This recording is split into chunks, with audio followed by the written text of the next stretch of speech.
Hi guys, welcome to our podcast, The Grind. We have Alonso. Dustin. Yeah. So you're my co-host today. Yeah, I'm happy to be here. Yeah, thanks for the opportunity.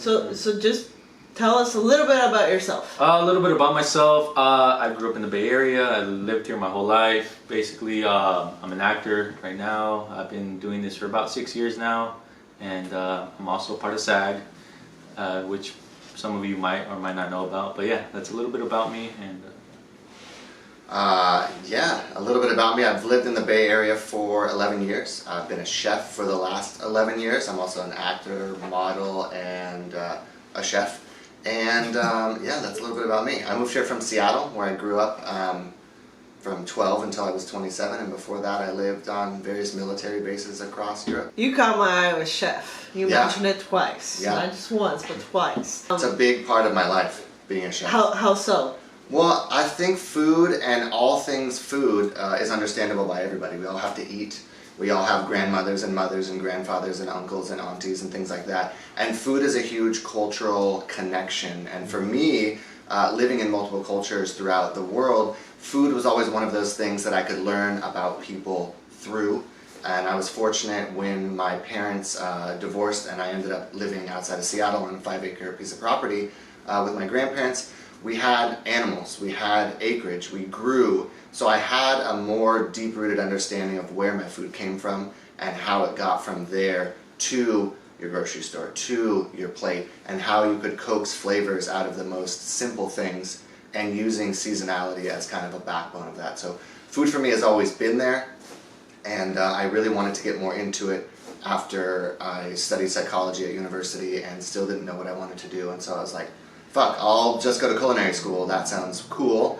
And then that ultimately brought me to the Bay after graduating culinary school in Seattle, and restaurants and food trucks and alcoholism and blah blah blah blah. Later, I still cater and do private events, but I moved that to the side to do acting and other pursuits. But that's how I still make the majority of my living, and I fucking love food, so. I want to, I picture like you as a little kid, like in the kitchen. Yeah. Like, was it spicing the food? Was it just the love for the food? Like what? Like, what? Like the coming togetherness of families and generations together to make a final delicious product. I can remember so many times making pizza with my mother. I ended up making a lot of pizza over the course of my culinary career, but pizza with my mom and the little olives put on all of our fingers and how she would compartmentalize everything so that we could all do this building process and create something and then ultimately eat it and share that. So I was really a lot in the kitchen. We cooked every day. So yeah, it's been with me since the beginning. Are you Italian? No, I'm not Italian, and over the course of the pandemic it was really interesting because I have a brother and sister who are redheads, and I have dark hair, and so they would joke with me, and I'm in the middle, that I was adopted. Mm-hmm. And I never really gave any mind to it because I looked like several members of my family, but no, I'm just basic, not basic, but I'm pretty white, and I did an Ancestry.com during the pandemic, and I was like, there's got to be Native American, there's got to be something. My dad was adopted, so there's like this lost piece of history about my connectivity to any genetic anything. And I was like, okay, maybe I'm Native American, maybe I'm Italian, something where the black hair is coming from there, or the dark skin, or my siblings have freckles and I don't. But no, it's like Norwegian and Luxembourg and Scotland and Ireland and German. Because I could swear you look Italian. Yeah. I think acting is working out really well for me now because I can look like a lot of things. yeah. And you, I just want to mention, since we're on the traits. Yeah. You have freckles. I do. Yeah. And They're gorgeous. Thank you. yes, they are. I'm not used to seeing them personally. Yeah. I'm just not. Yeah. I'm not saying it's a bad thing. I'm not saying it's a good thing. It's just what it is. But like dimples, everybody can agree dimples are cute. I had one. Facts. Or one or have one. And freckles is kind of like almost an in-between kind of thing. Yeah, you know what I mean? It's the eye of the beholder. Yeah. I think it helps me for sure, and people sometimes don't understand where I'm from. People will look at me and either they'll be like, "Are you Indian, Middle Eastern?" I've gotten Filipino, it's rare that somebody's like, yeah, you're Mexican, unless if they're Mexican themselves. But I'm not even full Mexican. I'm half Mexican and half Salvadorian. And Mexican people don't really have freckles unless if they're lighter skin. And then Salvadorians definitely don't really have freckles. And then I'm like 6 feet, so most Mexican people aren't that tall. So and most Salvadorians. Yeah, so it's like, people don't really know what I am, but it's perfect because, you know, in the industry, like, you have to look kind of a little different sometimes to really get noticed. Would you say it's helped you or harmed you? 100% it's helped me because I speak Spanish fluently too, so they like that part, and then they just like that I'm just mixed with 2 different cultures, and then people will follow me just because of my background. And I think that a lot of the times news media and outlets will also feed on that and love that because they know that the representation right now is so big, and I think that I'm just feeding off of that right now. Like, I'm getting a lot of gigs just because people want somebody in the screen that looks somewhat like them. Yeah, where they can relate to, or like, oh, that looks like my uncle or my cousin or whatever, right? But it's a blessing for sure. Yeah, for sure. Yeah, that's cool. That's cool. Yeah. It's very unique. What about you with food? Are you a chef too? No, you know what, I'm working on it. I feel like I definitely, I can cook a good breakfast and whatnot, but it's funny because when Dustin was talking about his experience, it reminded me so much because I worked with him about a month ago on the show, Guy Fieri. Really? It reminded me so much of Guy Fieri. I'm like, you can literally like be on the next like Guy Fieri. I know you're your own person, but because he hosts his own like TV show on the Food Network, right? Tournament of Champions, the Guys Grocery Games. And the way he talked about his stories in between takes, like behind the scenes, it literally reminded me so much of Dustin right now because he literally expressed himself and talked about it in such a vivid way that it literally was like similar to how you were mentioning it. And I'm just saying that maybe as motivation because it's like he's very successful. He has his own food shows. Yeah. He's on the Food Channel, and then he also does commercials. He's also an actor. He's in that new movie 80 for Brady that's coming out in theaters. You can't help but see him. Yeah, it's like you know who he is. He's like very distinguishable. But my point in all of this is that I feel like you can really use food and acting to your advantage because like him, he's very successful with that. And I think you have to lean into your strengths. Right? Exactly. And for me, my strengths, like many of us, are our experiences. Yeah. And that was a really big pivotal time in my life. From when it started until present day and into the future, and so you can speak to it with heart and with emotion, because it very much is that. Exactly. Yeah. I can see you posting like bizarre foods with Dustin, or like traveling the world with Dustin, or Dustin eats air miles. So are you looking more into cooking on set for the staff? Are you looking to making your own restaurant or whatever you can get your hands on? I think that I had, like many people who have worked in the restaurant and who have struggled with things like addiction or loss or part of grieving processes. I need some time away from that as a full-time occupation because I was losing my zest, little culinary term there. I was losing my love and my feeling and my emotion towards what I was doing, and I was focusing much more on me and who I was, and this is a transformational time in my life. So I don't ever want to own a restaurant. You have to borrow a lot of people's money. You have to work way too hard, and you have to be paid very little. I've never made more than $50,000 a year in any restaurant here in the Bay, and as all of us know, where do you live on 50 grand?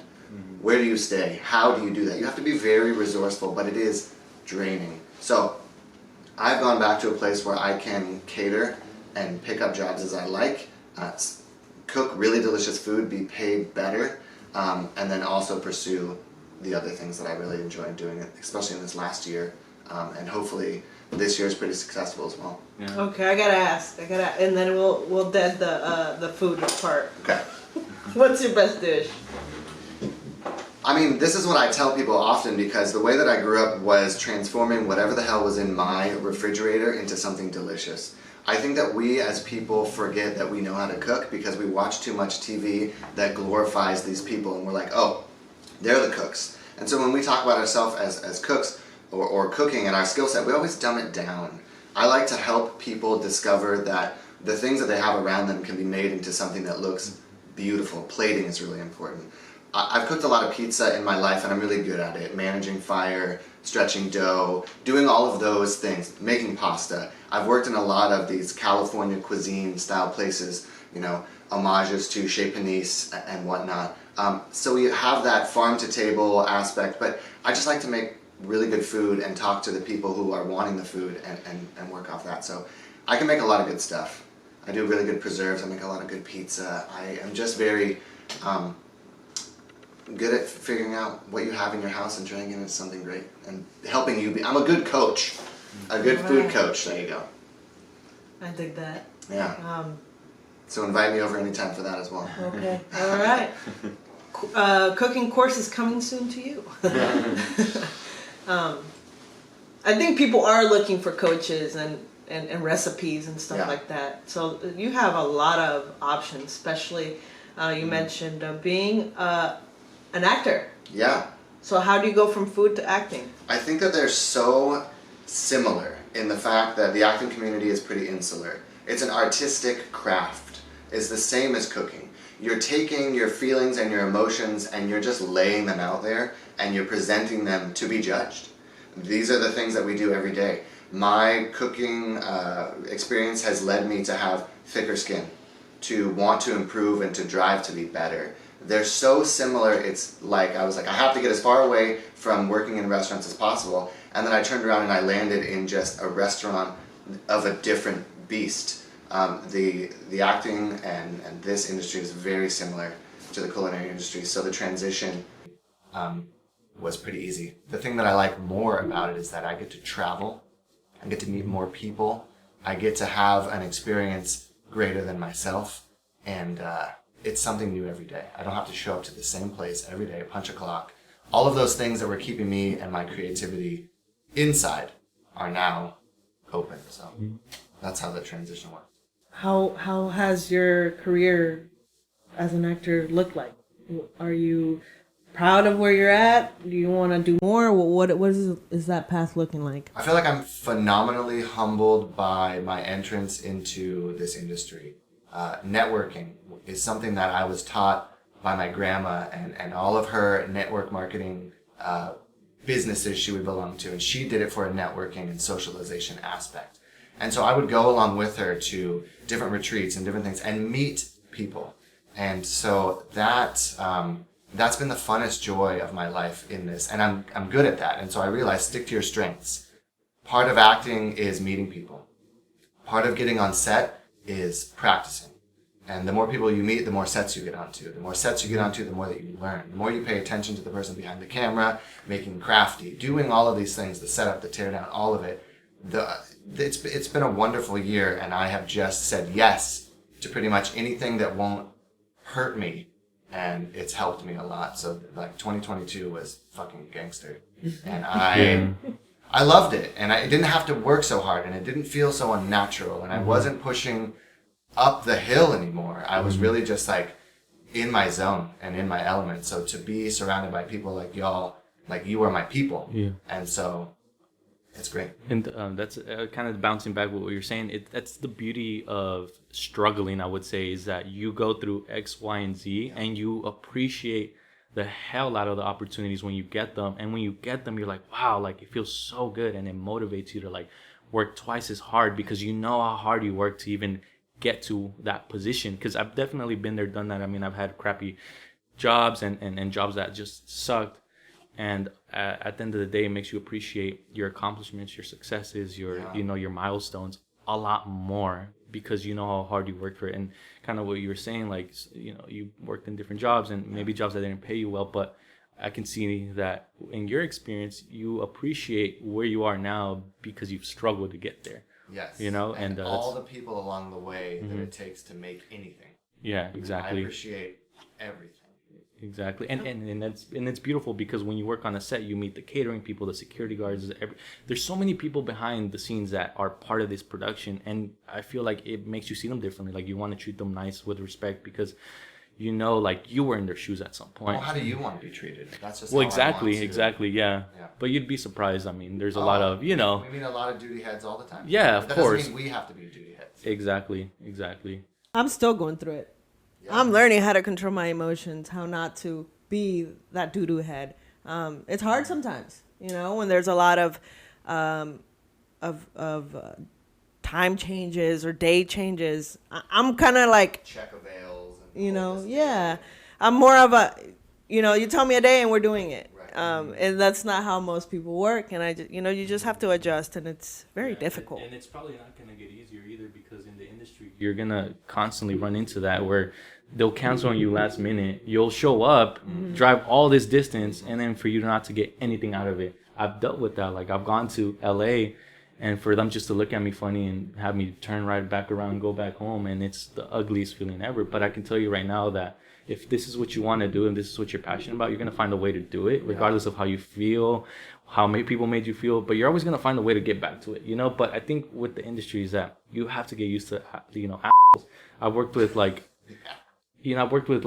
big names in my life, and some of them treated me nicely, some of them treated me like crap. Like, I was on a set one day, and he was the lead director. It was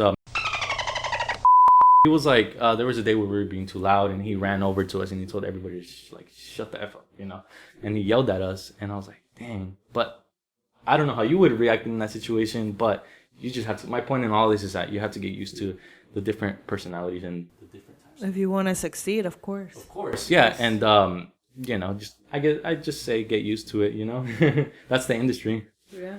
Well, it's hard for me to say, for me to hear to get used to it, because I've always been the boss in my sets. Yeah. I haven't worked in other people's sets. Mm-hmm. I want to. I hope I do. I hope I get the opportunity.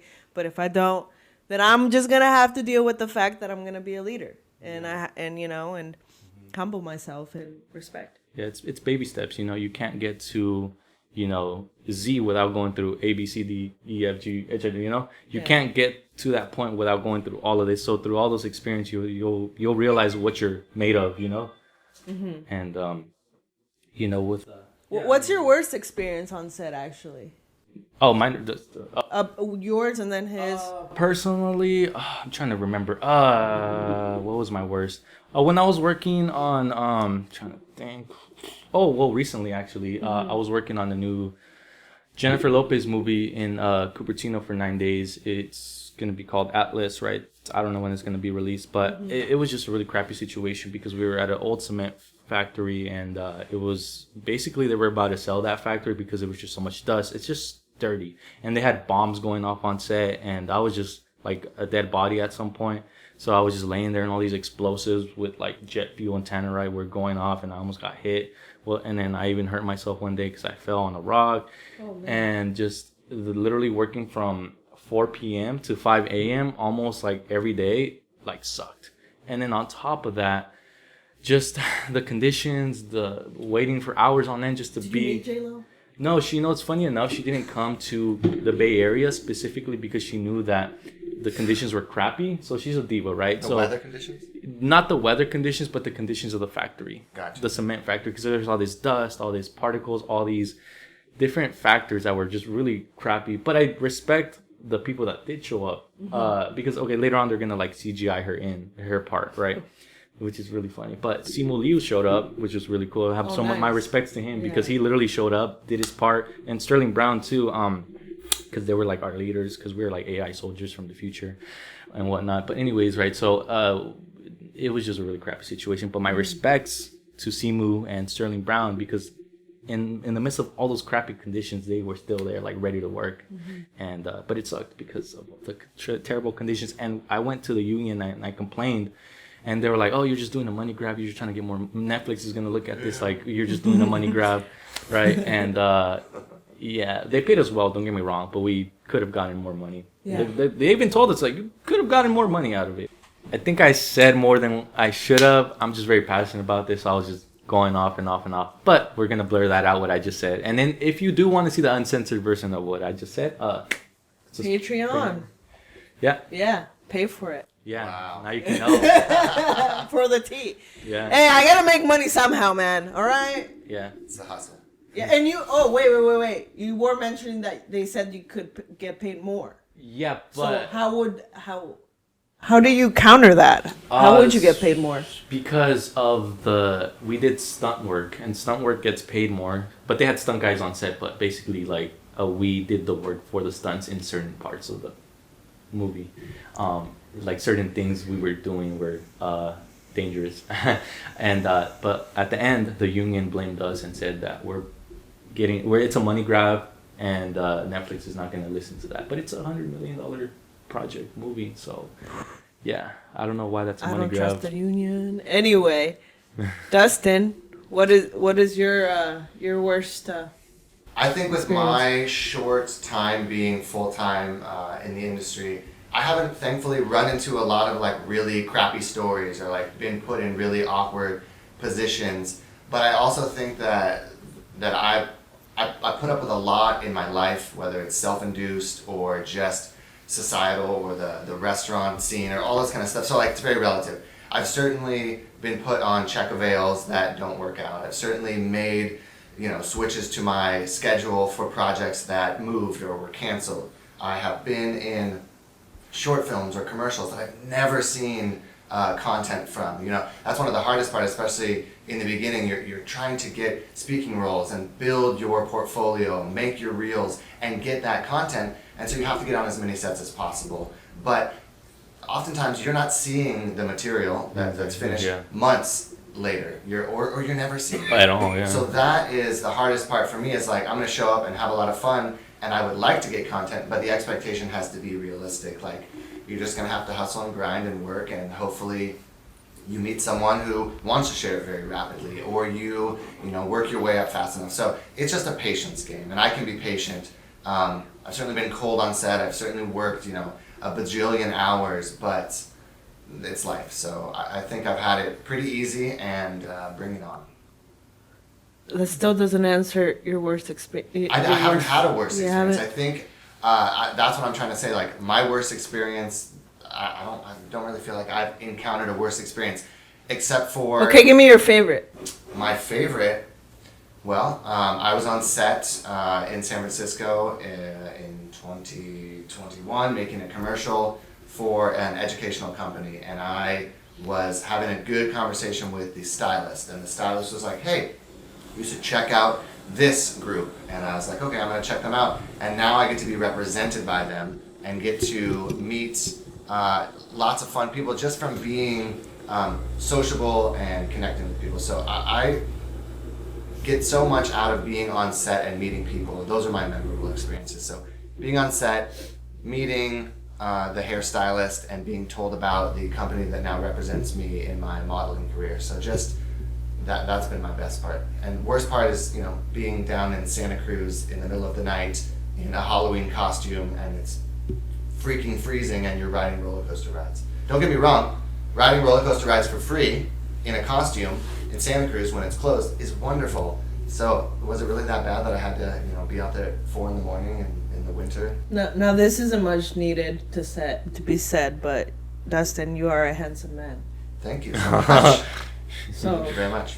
How did aside from being good looking, how did the modeling come about? I never thought that it would be something that I would do, because I don't look at myself necessarily like that. I'm generally a behind the scenes type of a person. If anything, I'm behind a restaurant line in a uniform performing a task. So that's really auxiliary.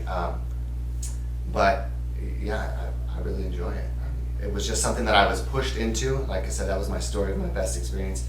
Meeting a person on set, her telling me about this agency, me working with them, and then actually getting on jobs where really what you have to do is hang out with people and have a couple pictures taken of you, and like that's your day. It's pretty fun. So I discovered it when I did, and that's all there is, I guess. Have you ever shot naked?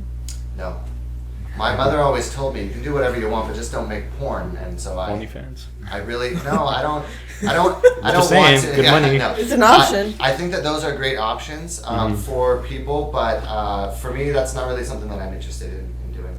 Same, but it's almost impossible to not think about porn or talk about porn as a being in the film industry. It's just so They're adjacent part of to it. one another. Yeah. Yeah, Yeah. but I think it's you know, if you have like OnlyFans, because I actually ran into this issue recently. Well, I You don't have have no, I OnlyFans? don't. Woo! I mean, it's hard out here sometimes, but anyways, there was a big company, I can't say the name, starts with a T, that I'm potentially gonna collab. I'm just kidding. Oh, okay, well, so I'm potentially gonna collab with them, right, in the future. Anyways, right, one of the requirements in the paperwork was like, do you have an OnlyFans? And I didn't realize that they're literally gonna dig deep in my whole social media presence and find out if I'm lying or not. Yeah. So they hired like an AI. Oh God. It's like an doing a AI. background check. Yeah, basically, but social media background check. And I have another crazy story for another day with on that whole social media background check, which is really crazy. So be careful what you post on social media. The Is my internet is point. permanent. Yes, because they will find it.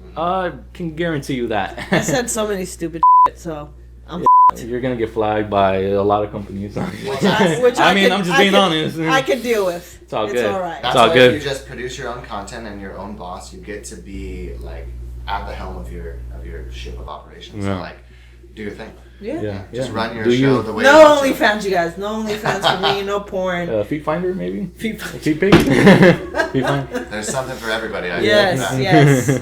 But no, not for me. Maybe Dustin or Good. Alonso, but not me. We'll have a competition. See who makes it the longest. I feel like I'm gonna we win. should do a photo off after this, man. Shoot. I mean. Got my vest on, I'm looking good. Yeah. Yeah. Yeah. Red carpet. Let's do that. Yeah. But making it rain, right? I'm not gonna lie. I've been offered a few things here in my days, but I always decline because I don't want my face to be put out there in a negative light. Mm-hmm. So reputation is everything in this industry, and I'm not saying I'm desperate for money, but sometimes when the price is right, I you know what I am. mean. You'll do things. You'll do things that you question yourself. But anyways, yeah. Wait, I have a question. Yeah. So, what about the guy in? Did everyone watch Euphoria? No, but I heard it was very controversial. Oh, they have like a guy like the first or second episode full frontal like nudity, like a big show like that. You wouldn't know. I think that it depends on where you are in your career. I think that is very different than doing porn. I think that for me, I can only speak of at this juncture in the infancy of my career, I don't want to do anything that can stop the trajectory of positivity. It's an individual choice. Would I do full frontal nudity for a movie for the right time and the right place? Hell yeah. You heard it here first. Yeah, I mean, come on, we're trying to tell stories. Mm-hmm. And sometimes stories include your body. Yeah. That reminds me of because I saw a casting call and the movie just came out, and then I was like, that's what it was for. So the movie Babylon, the new Brad Pitt movie, there was a lot of nudity in that movie, and I saw how much they were paying to be in those nude scenes, and I was like, maybe I might consider it. I mean, it is Brad Pitt, right? But no, yeah, it was. I'm glad I didn't. Sexiest man on earth. Yeah, I mean, would you go nude for a Brad Pitt movie? I don't know. Well, you also have to think about actually the production, like making the productions. How long are you going to be standing around naked? Because they're not just filming those scenes in Yeah. 2 or 3 minutes. That's it's true. Like, all right, we're going to break for lunch. I lost your clothes. Here's a towel. Go ahead, hit up Crafty, and then come back. It's a little cold outside. Yeah. So. Yeah, and the other thing I was gonna mention too, real quick, was that how much you exposing yourself on the internet in such a negative, like not negative, but some women Revealing. Yeah, revealing way. Because I've met women that are models that they post like half naked pictures all the time on social media, and they come to me for advice. And they're like, "How come I'm not getting booked? How come I'm not getting these opportunities?" Let me show you. And I'm like, well, not to burst your bubble, but you do have an OnlyFans. You do have half naked pictures of yourself on the internet. You do have a million tattoos, which sometimes could be good, sometimes it could hurt you, because a lot of the times productions don't want you to have neck tattoos, face tattoos, hand tattoos, because you're trying to portray a certain character. So I try There is to. makeup. You could cover it. There is, yeah, but sometimes they don't want to do that. If they have somebody that doesn't, they'll just go with that person. So make yourself as easy to work with as possible, because I've met a lot of actresses, a lot of actors that are models, but they pose a lot of nudity online, and it does hurt them. And I get it, you can make good money now, but for the long run, I don't know how much that's gonna really, He's telling y'all you need Jesus. pretty That's what he's much, saying. yeah. Religion is a very big aspect in my life. Is it for you guys? I mean, that's a great question. I think spirituality is a more big influence in my life. I was raised in a non-denominational community church environment.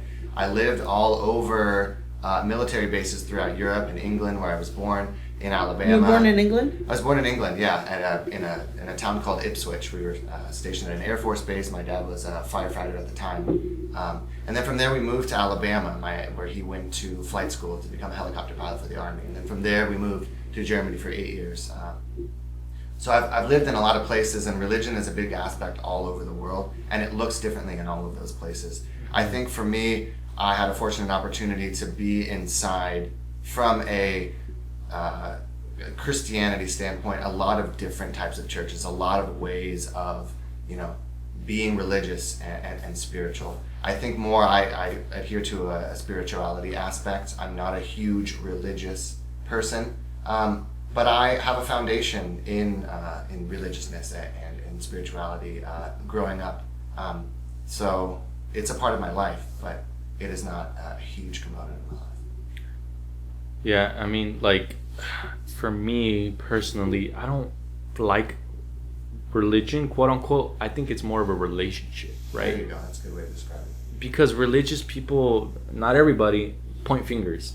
Like, you're gonna go to hell because you have tattoos, and I don't like that. I think I'm more of like a relationship person, because early on in my acting career, this is like a testimony. I was, working on call for 13 Reasons Why season 2, right? And then when season 3 was gonna come along, they were looking for core students, and I was like, and I prayed about it. I was like, God, if this is for me, if this industry, if this career path is for me, you're gonna give me that gig to be a core student, which basically means you're booked out for the entire season of a show for like 7 months, and you are consistently working like every single time there's a high school student scene, and it's for continuity purposes, right? So you're always there in the high school, because obviously in the high school you have to have the same students.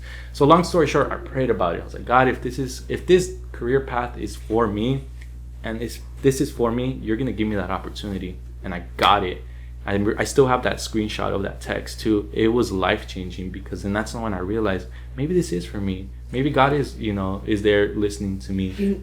But it's funny that you say that, because I today was like, if I don't make it this year in the industry, I might just quit.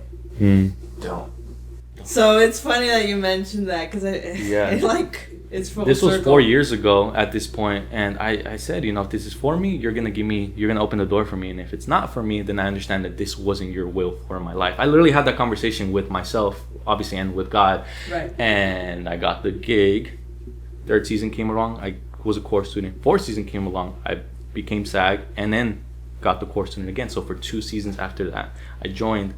I was part of the entire season, and then I kept getting more and more and more and more opportunities. So that's when I became even closer to God, because I'm like, wow, like, is this your will? Because I'm getting all these opportunities that I asked for years ago, and now you're giving them to me. But I understood, and this is like, so I'm going a little rant.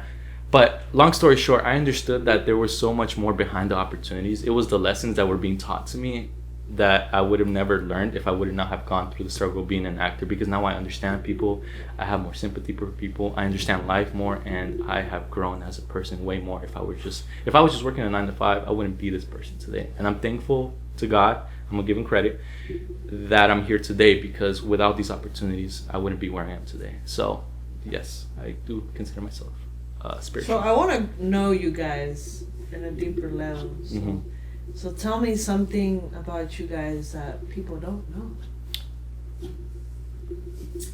Man, people don't know. Well, a lot of people know this, but I feel like not enough people know this. I've been sober for 5.5 years after an immense amount of struggle with alcoholism and addiction. Starting, at an early-ish age. I don't feel that I'm any different than anybody else. I'm a very regular person with regular struggles and regular family upbringings and regular trials and tribulations. And for me, a part of moving and being around, moving so much is fitting in. I moved like 8 times between when I was born until I was 12. So I was constantly having to make new friends. And when I started in middle school and high school, part of being a high school student in the United States is drinking and binge drinking, because our ages for drinking are so high, and we don't talk to our kids about being respectful of alcohol and the dangers that it can have. And so I just was living my normal American binge drinking life, and then what did I do after high school? I went to college, and I just kept that party going on.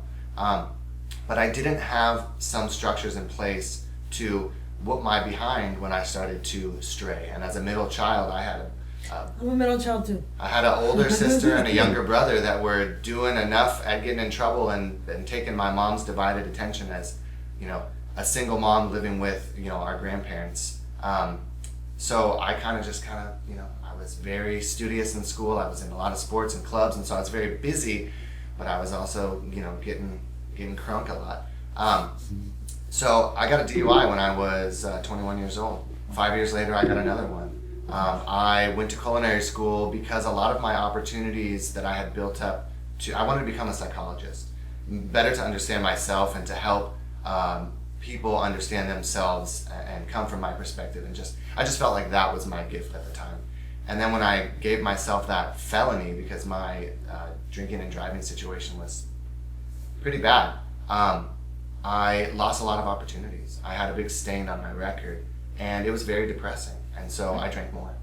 And then I was having lower and lower level jobs because my background, I'm great in person, but at the time on paper, I just looked like a risk. And so I just started to go down this like self-defeating just tunnel. And it led me to the culinary industry, which is full of a bunch of misfits and wonderful artists and vagabonds and people that are just prone to these types of things that, you know, I felt I fit in, but I fit in for some of the wrong reasons. And every restaurant is connected to a bar and all of this. So that was my biggest struggle. I'm really good at going off on tangents. What was your question? There's so much. It's something people don't know about you. Yeah, I'm been 5.5 years sober, and so Congrats. I don't necessarily call it a recovering alcoholic. Everyone can call theirs what they want. They can attend, you know, 12-step meetings. They can quit cold turkey, like I did after tons of years of beating the crap out of myself. Yeah, so that's something that a lot of people don't know about me. But it is what makes me who I am. And it is what makes the stories that I want to be a part of so much more important to me. Was there ever a time where you're like, damn, my life is Yes. like, while drinking, like so many like times. on the freeway or whatever? You guys remember that show Intervention? I used to watch the show Intervention so I wouldn't feel so bad about where I was, because those people had it worse. Those people's families were trying to send them to rehab. Yeah, it was a struggle, but I think that everything happens for a reason. When we were talking about earlier about when do you make the move to do this, or when do you become that, or how did you? They just happen. Yeah. Everything happens for a reason, and I quit drinking when I was supposed to. Mm-hmm. I got sober when I was supposed to. I did it the way I was supposed to, and I protected myself and isolated myself long enough to just recover enough so that I could just boom and on to the next thing. Your story, what you were talking about, really reminded me of a quote that I like to live by, and maybe you can relate to this. So the quote is, "Life can only be understood backwards, but it must be lived forward." And that reminds me of your story, because you understand that you are who you are today because of looking back, and that's kind of how life is. You can only live it by looking back, but life can only be understood backwards, but you have to live it forward. And yeah, it reminded me of your story. I was so sick of beating my head and against the wall repeatedly over and over and over again. And, you know, it's the definition of insanity, doing the same thing over and over again, expecting a result that would be different. Yeah. And some people learn by someone telling them, don't do that, it's bad for you. Mm-hmm. Some people learn by seeing someone else fail. Mm-hmm. Some people learn by failing. Mm-hmm. I learned by failing. Yeah. When you take away my money and you take away my freedom, that's when I learned. Yeah. And so those things all happened to me, and it was the worst. And it's so hard for a lot of people that meet me after that life to understand that it is something that I had gone through. Mm-hmm. But it's my opportunity to use that to my benefit and to the benefit of other people, because if just one person could not live their life how I had done that, Mm-hmm. that would be a blessing. To save someone from Mm-hmm. that much anguish, because it Yeah. will break a lot of people. Exactly. It's so easy to fall into addiction too, though. It's crazy. Yeah. Mm-hmm. How about you, though? Something that people don't really know about me. I don't really talk about this subject because it never really is get brought up. But when I was in high school, I got bullied a lot, to the point where I even had to transfer schools. After my sophomore year, I transferred to another high school. So I was getting bullied, like literally like in the movies. I would get punched going to school class. I would get shoved into the dirt. I remember one day I was sitting in class and this guy comes behind me because I had those lanyards. He came behind me and like choked the ground. And what would hurt the most in that moment in my life is that when I went to the counselors, the people that I thought I could trust and the people with authority, they blamed me. They were like, "You're provoking them." And I was like, "I'm provoking them?" And people don't know that story of me, but I just got bullied so much where I had to switch schools. I would literally hide behind the classrooms because in that high school it was portables. So I hid behind the portables and just cried because I felt the most alone and I didn't feel like anybody cared about me. And when I transferred schools, I remember, and I still have this journal to this day. I wrote down everything that I was going through during that time, and I still look at that journal and it motivates me because it's like, damn, your 16-year-old self would be so proud of you right now, because you went through hell, got tossed like to the ground, punched, laughed at, and embarrassed in front of people. Even through social media I was getting embarrassed, but all of that basically made me to who I am today, where I am compassionate, I'm caring, I listen to people, I give them my time because I know what it feels like to not have anybody care about you or not have anybody believe you. So that is something that people don't really know about me, is that I got bullied very harshly, like the movies, I would get tossed, punched, and I wrote that all down. I was writing all that down, and I still have this journal to this day. And I'm glad that I understand bullying now because I lived through it and I've been through it. And to anybody who's struggling with maybe self-doubt or some sort of, maybe they're also getting bullied, I don't know, that it will get better, and use who you are to your advantage. Because now that I'm an actor, I realize that because I was even made fun of for the way that I looked and the way that I dressed. People would be like, "Oh, you have the same shoes, your freckles." They used to call me like cookie face because of my freckles, and I know it's funny now, but it wasn't funny back then. They used to call me cookie face. They were like, "Oh, look at your dumb face, your cookie face. You have chocolate chips on your face." And now it's like I'm literally making money off of the way that I look. So embrace who you are. Love yourself, because there's nobody else in this world that looks, acts, and walks and talks. I hear a like story you. coming. Yes. Sorry, this is from a testimony, because I realize now that me being me is the best investment I can ever make in my life, because this is what's making me a living, and this is where I'm making a profit. And You want to write? You want to write a script? I think I have my. Yeah, I mean, I'm just saying that love yourself, because there's nobody else in this world like you, and that's your biggest power. Yeah. Very Do you feel if you were to get right to where you are now, that you would go through all that struggle over again to just be here where you are now? Of course, because I think I that. feel that way too. Yeah, of course, definitely. I mean, there's many reasons for that, but I think I'm glad because I understand people now. I have patience. I hear people out. I understand pain. Maybe not exactly what you're going through, but I know what it feels like to not have anybody that cares about you. I mean, yeah, I have my parents, but they didn't understand. Like, they're immigrant parents. They don't really understand how the school system works here. So, yeah, and I still remember the day crying to the superintendent, like literally bursting my eyes out, like, please let me transfer schools, because at the time there was a law called No Child Left Behind that I used because I couldn't go to a different high school in a different city. So I had to stick to the high school in the same city that I was living in. So I used the law called No Child Left Behind. You were born in the States, right? I was, yeah. I've always lived here. So, used that, cried my ass out to the superintendent of the school district, and she allowed me to transfer schools, and the rest is history. Well, it's okay to cry, you guys. It's okay. It's okay to be a man with feelings. Yeah. I cry all the time in my car, to be honest with you. I almost cried right now with your story. Yeah, it's okay. I cry all the time. I'm a man. It's okay. We're not all macho. You know, I know I come from. You a don't background. have to be. Yeah, It's okay. I don't like machismo. I don't believe in it. But anyways, Yeah, it's big in the Mexican culture. of course, yeah. With of our course. parents and our grandparents, Yeah. but we're the generation that's gonna change that. Yeah, So exactly. yeah, powerful. Okay, thank you. Yeah, of course. What about your biggest struggle? Either personally or career.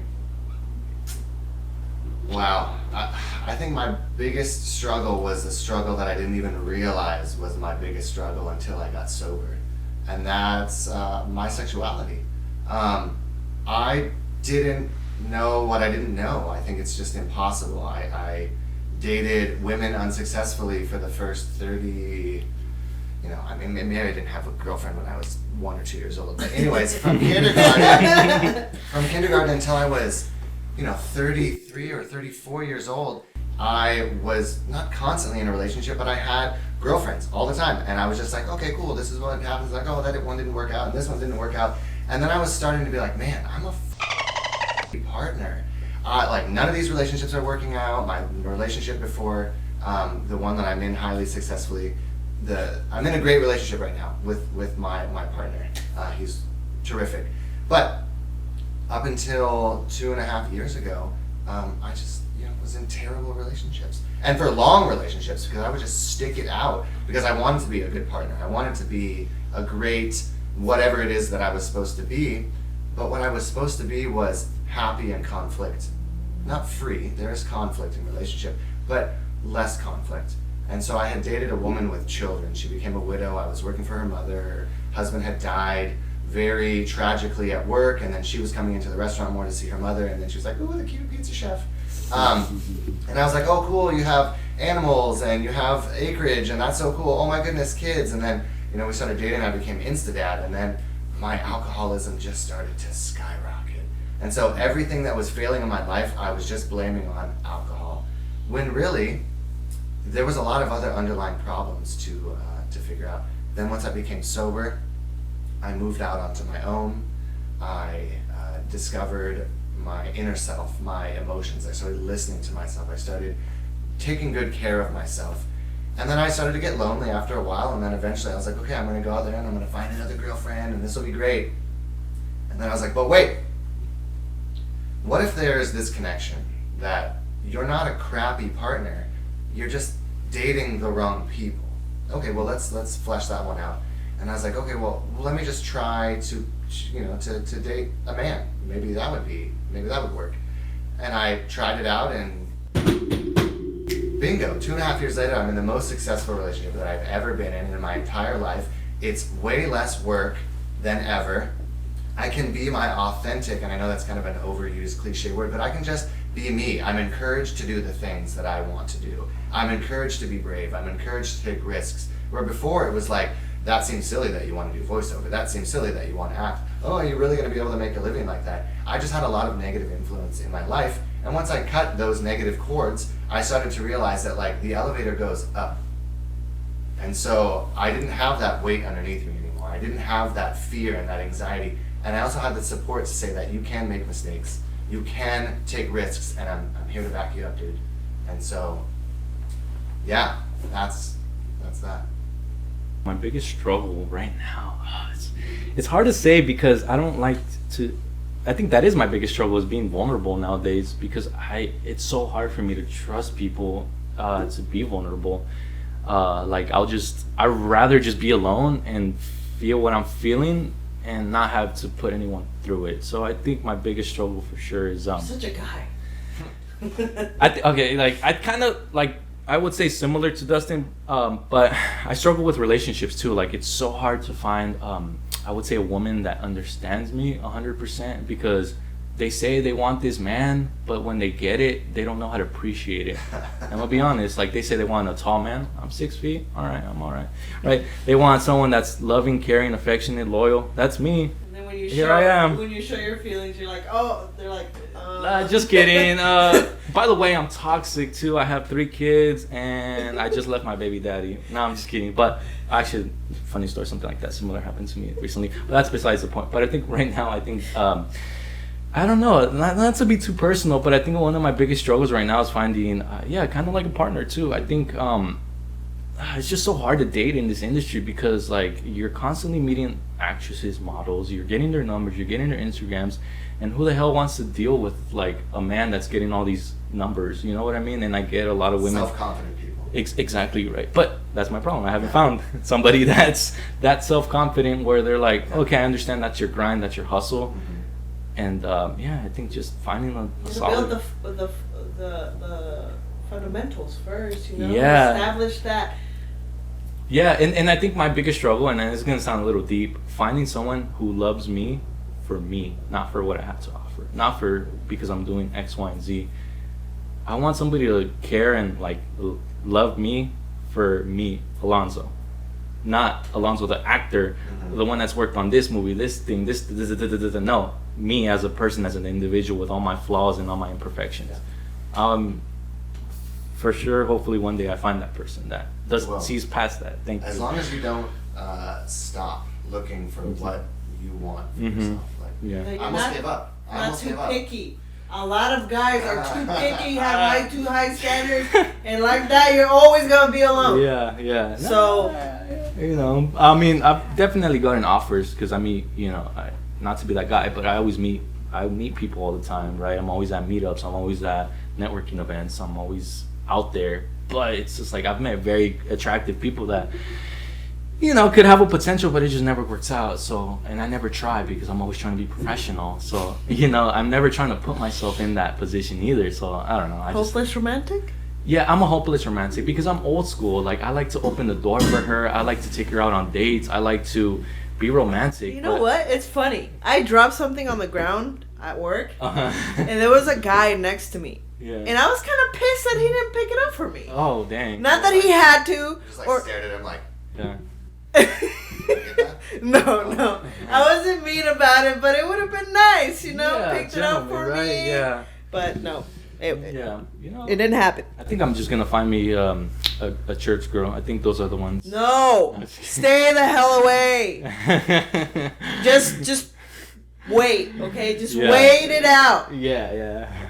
It'll come to you when it's right. Yeah. But, No, for sure. I think that's one of my biggest struggles, and I don't mind being a little vulnerable, but that is because I know there's guys probably watching this that are dealing with the same thing. Because you never know what their intentions. I struggle Exactly. with relationships too. Yeah. Anyway, moving on.